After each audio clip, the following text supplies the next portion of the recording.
তখন হিন্দি গানে মেতে থাকতো বাঙালি।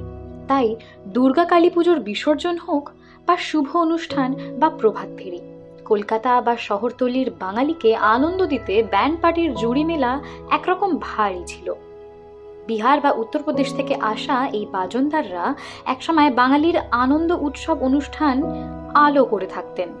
আগে বিয়ে থেকে শুরু করে বিভিন্ন ধরনের অনুষ্ঠান এবং প্রভাত ফেরিতেও চাহিদা ছিল ব্যান্ড পার্টির, কিন্তু কোথাও গিয়ে নতুন প্রযুক্তি, ডিজে এইসব আসার কারণে এখন থমকে গেছে ব্যান্ড পার্টির ব্যবসা। এই ব্যবসা আমার কম হয়ে গেছে, লোক আর্টিস্ট নেই এখন, যত আছে নতুন লোক আছে সব পড়া লিখা লোক, বাজনা কে শিখবে? হ্যাঁ, এখন সব যাচ্ছে ইঞ্জিনিয়ার, ডক্টর, অফিসার, কর্মচারী এরকম সব বানিয়েছে।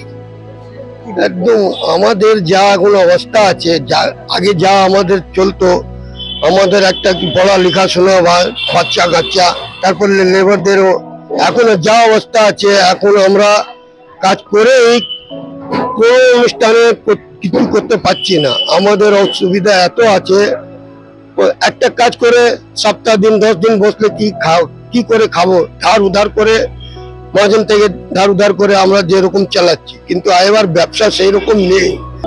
আগে ব্যান্ডের ব্যবসায় রমরমা বাজার ছিল, তবে নতুন প্রযুক্তি আসার কারণে এই ব্যবসা কোথাও গিয়ে থমকে গেছে, আগের মতো ব্যবসা চলছে না।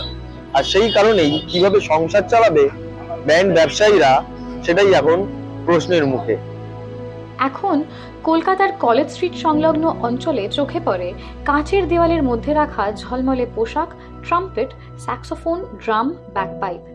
কিন্তু এখন শহরে হয়তো এমন একটা ব্যান্ড পার্টির হদিশ মিলবে না যারা শুধুমাত্র বাজনা বাজিয়ে পেট চালাতে সক্ষম। তাই কাঁচের দেওয়ালে রাখা পোশাক, বাজনাগুলো ঝলমলে হলেও তাতে মলিনতার ছাপটা বড়ই স্পষ্ট। তবে সুদিন গেলেও শুধুমাত্র ভালোবাসার টানে আজও বিয়ে বা পুজোর মরশুমে বাজনায় সুর ভাজে ব্যান্ডের বাজনদাররা। আজকাল .in এর জন্য অভিষেক সিংহ।